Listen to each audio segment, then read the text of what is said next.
So rinse and repeat is you've done it once, you've bought your property, you've built some equity in there, or you've let it ride. So to build out that portfolio, it's not a one and done. You're not going to buy one property, most likely for most people. You're not going to buy one property and go, hey, I can retire.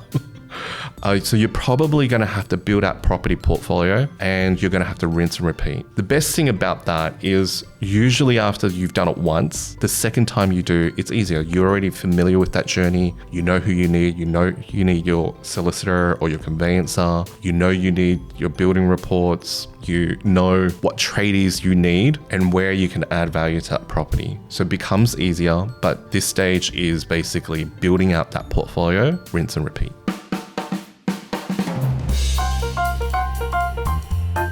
The information provided in this podcast is for general purposes only and should not be considered personal advice. Always consult with qualified professionals or experts in the relevant field for personalized advice tailored to your specific situation. Hey guys, this is Scott Yip. Thanks for joining me on this episode of Catching Up with Property. So the last 3 episodes, we had an episode around what's happening in the market. So interest rates, what's happening in state by state, and where we kind of think the property market's leading to. And we had another episode about my personal property journey, how I had very expensive lessons. Definitely be checking in on your tradies licenses. And then we also have another episode around what's it like working with a broker. What can a broker actually help you with? And this episode is going to be about you, the audience. So what's your goal is about what do you want to achieve? So if you're looking at building your property portfolio, what do you ultimately want to achieve? And everybody's going to say,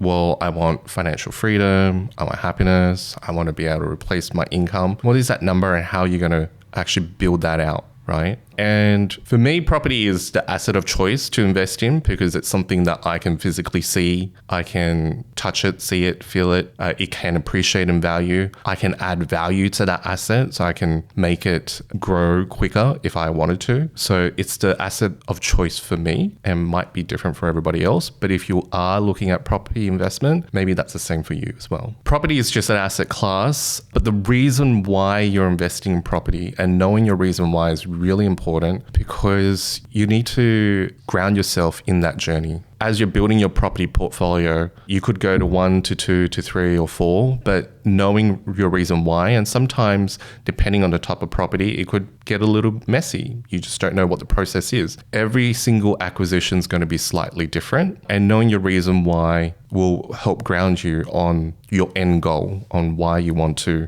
establish that. Why do I want to invest in property? So my reason why, I've got a lot of reasons why, but I'll start off with my parents. I was brought up in a household where, if they get old, then you have to look after them. So that's not exactly cheap.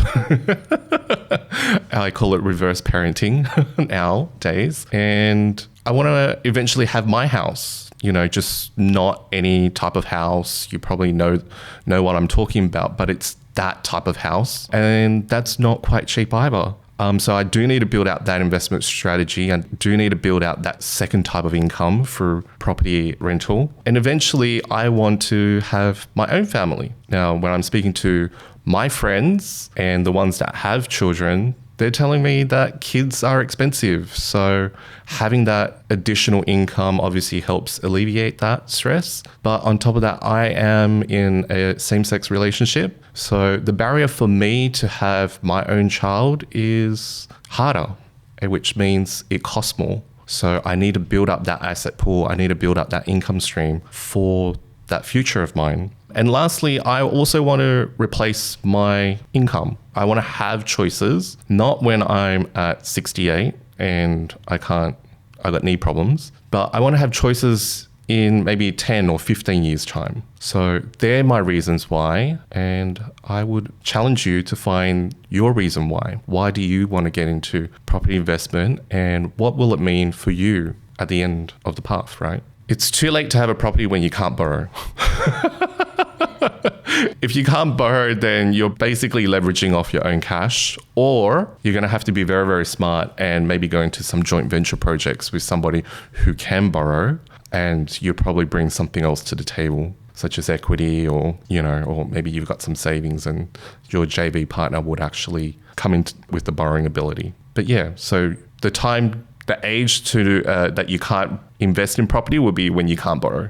So active investor, so do you want to be an active investor or a passive investor? Active investor for me, so I'll give you an example for myself. So in my 20s, I was what I would call an active investor. I would buy, rundown properties, you'd renovate them, you would replace the bathroom, the kitchen, you will repaint the inside and outside, you rip up the carpets. It's very, you're actively investing and you're building that capital growth or that equity into that property. Whereas a passive investor, you're just buying the property. It's a little bit of a set and forget and just allowing the market to do its thing and to rise in value. Yeah. So what type of investor are you? What type of timeframes do you have? Do you have the time or energy to get into the market and do a small cosmetic renovation? Is your job demanding and you need to have a passive approach where you're just buying in locations where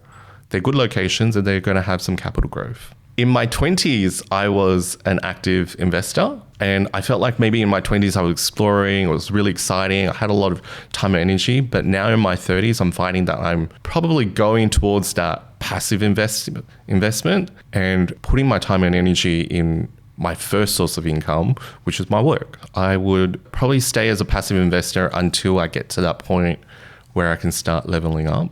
And leveling up is being able to buy those other types of assets, so such as commercial property or NDIS or boarding house. Now, these types of properties, you can buy them, but typically you need a higher equity or higher deposit to go into it. So I need to build that equity pool in my current portfolio so that I can leverage that and go into that next stage of investment. Yeah. At the moment, it's neutral. As long as it's neutral and capital growth, that's where I'm at the moment. So capital growth is probably what I'm looking at. And that's because I'm gearing up to that next stage, that next level of investment. So that is, again, looking at maybe commercial real estate or maybe NDIS or maybe a boarding house or even a rooming house type of style of investment. So as long as it's neutral or slightly under, I'm okay with that, which means I'm not actually pulling any extra money from my pocket to pay for that investment property. And if I can ride it for the capital growth, then I'm pretty happy. Know your strategy and know your game plan. So this is about understanding your numbers. And this is really, really important. So everybody dreams of having this property investment, but the bone behind it is your strategy and knowing your numbers. Now, knowing your numbers means, do you know how much you can borrow? Do you know how much you can borrow if you wanted to buy this house? Do you know how much you need to borrow or how much you can borrow if you bought 2 houses or if you bought 3 properties, right? How can you actually map that out and reverse engineer it? That's the first thing. The second thing is your equity or your cash position or your deposit. So you might be able to get into your first one. How are you going to get into your second one? So you got to map out that second one. Do you actually have to maybe do a slight cosmetic renovation? So you put in some money in and then you manufacture some growth into that property so you can take out that equity and go into your next one. So that's the knowing your strategy, knowing your game plan. Now, you need to have a good team around you to help you with that. So obviously your finance person, in some instances, you need your solicitor, your accountant, depending on the structures you want to buy it in. But you need to have a good team around you to help you with that. Whilst you're building your game plan and your strategy and you're very, very focused on building that portfolio, the one message I want to say is it's your game plan, it's your strategy. It doesn't have to be set in stone. And for most people, life happens. Things happen in their life and maybe you get knocked off that path. And I just want to say that's okay. You can pause your property portfolio plan, you can stop it, or you can fast forward. So in my personal case, in my 20s, I was very motivated and I was gung-ho. I bought my Penrith property. I was trying to get a DA. I bought another property in the country. I subdivided the land. I sold it off, and we were trying to get another DA on that to put some townhouses. And then in my 30s, we had some family tragedy. Unfortunately, my sister, she had stage 4 breast cancer, and I was fortunate enough that I just had subdivided that land and sold it off. So I was able to take that time off to look after my sister. And then after she passed away, I went into business. So typically when you're into business, you need 2 years ABN, 2 years financials. So I wouldn't be able to borrow again, right? During those 2 years. So the whole complete property plan that I had built in completely stopped. And I picked that back up when I went back into the workforce. I was on PAYG income, and at the beginning of this year, I did acquire another property in Queensland. So the key message is, it is your game plan, it is your strategy, but life does happen, and it's okay. You can pause, you can stop, you can fast forward as well. So the questions that you need to be asking if you're at home and listening to this is, how much can you borrow? So map out your property portfolio journey, right? That's the number one thing. Number two, knowing your deposit position, your equity. So how much deposit you need for your first property, how much deposit you need for your second one, and how much deposit you need for your third one. And how are you going to draw that deposit out? Are you going to save it? Are you going to manufacture that deposit and do a renovation? Or maybe you're just going to add another bedroom to the property, or maybe you can add another garage and add some value to that property so you can draw out and extract that equity into the next property.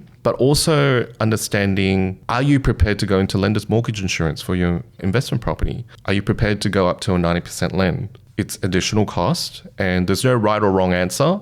Some people will say, well, I can build a portfolio with less money, faster, quicker. Yes. And some people will say, well, I don't want to pay the lender's mortgage insurance. So it's up to you, but what are you happy to move forward with? Are you going to look at lender's mortgage insurance or not? So if you're a first home buyer and you're listening to this and you're like, oh, I haven't even bought my first home, how can I even think of an investment property portfolio? Well, no, you need to listen in as well, because even though you're a first home buyer, it's very, very strategic the way you're thinking about this first acquisition, right? So you need to think about your purchase price. You need to think about your grants, any grants that are available to you. So in New South Wales, there's a stamp duty grant up to, I think, $800,000. There's first home loan deposit scheme, so you can minimize deposit needed to go in there, right? And that helps you get your foot in the door, right? So when I bought my first home in Penrith, I used all the grants. I used everything I could to get into the property market. At the time, I think I waived stamp duty. The government had a small grant there. So that helped me buy my property in Penrith for $300,000. And then I did a cosmetic. So it was a very, very rundown house. The house hasn't been renovated in maybe like 60 years or something like that. It was very, very old wallpaper. So we had to steam the wallpaper and manually scratch it off. We had to pull up the carpets, and the carpets was very, very retro. So if anybody remembers brown colored carpets in the 80s, this was green. This was like probably 70s, right? The kitchen was yellow, yellow cabinets. So we had to rip that all out, and to save on costs, I had to do it myself. Well, and some good friends, you know. And so we had to do all of that. We had to paint the inside and the outside. The outside was a weatherboard house. So all the paint was curling. It was dry and it was curling. It was kind of gross. And we had to scratch it all off. The painter gave us this kind of like a knife tool to kind of scratch it all off. And then eventually he gurneyed it and then repainted on the outside just to bring it back up and refresh it. So we did that, and then we got it revowed and got some equity out of it so we can go into our next one. So maybe it's the same for you. If you're a first home buyer, maybe it's the same for you. Think about where you're buying, your location, and your strategy. What are you going to do so that you can build some, I call it bake in some growth into that property so you can go into your next investment property. Do you have any photos of those by any chance, like the photos of your Penrith home? Yeah, it's all on CoreLogic has all the photos. If anybody has seen CoreLogic, they store all the photos from God knows when. CoreLogic is the brain behind like RP Data. So RP Data, if you're on the news, you see Tim Lawless or Liza. They're the ones that actually do all the property market reports, and they're usually on all the news channels. But yeah, anyway, they hold all the data. They know everybody who's bought the house, what price they've bought it for. Yeah, it's what the real estates use. Just every time you advertise it, they just store it. Play in your playground. So if there was one lesson I learned very, very early on, it is to play in your playground. So buy where you can buy. And don't look at your friends, family, relatives, or other people and say, oh, you're doing XYZ, you're investing XYZ. If you're not there, it's okay. When I bought my first property in Penrith, it was just after the GFC, so the global financial crisis. The market was stale and I was on an income of $65,000 and I could only afford something around that $300,000 price range. So I eventually bought in Penrith. When I was coming to that decision, all my family and friends said to me, why are you buying in Penrith? It's dangerous. It's too far. No one's going to see you. You know, they give you all the reasons why not to buy it, but they're not any malice or anything like that. They're just trying to protect you. And that's what they understand. That's how they see the world. And most likely, they're probably not even property investors themselves. Now, I just give you a bit of future update. So I bought that property at $300,000 and that property has almost tripled in value. So it's probably valued around $850, $900 today. Now, if I had listened to my family and friends, I wouldn't have bought that property and I wouldn't have that property as an acquisition. Now, that acquisition, because of the growth in it, has been critical and crucial to building out my next assets and acquisitions. So the key lesson here is play in your playground. If you have to buy in a lower price range, you have to buy in a lower price range. Just make sure that you know what's happening in that town and there's development there. You know, there's things that are happening in that town as well. So you don't want to buy out far regional and there's nothing happening, there's no growth, right? So, and again, coming back to that, you need to have that team so who can help you with those decisions as well. Playing outside your playground. So the first thing is if you overcapitalize, it's going to be very, very hard. If you overcapitalize, it's going to be harder for you to get into the next one, yeah? So even though you're playing your playground, you also need to be strategic. So you may play in your playground and you are always thinking about what's your next step, how are you going to get that next deposit. Now, if you overcapitalize, are you going to be able to put in more money to actually manufacture some growth, do a renovation, pull out the equity?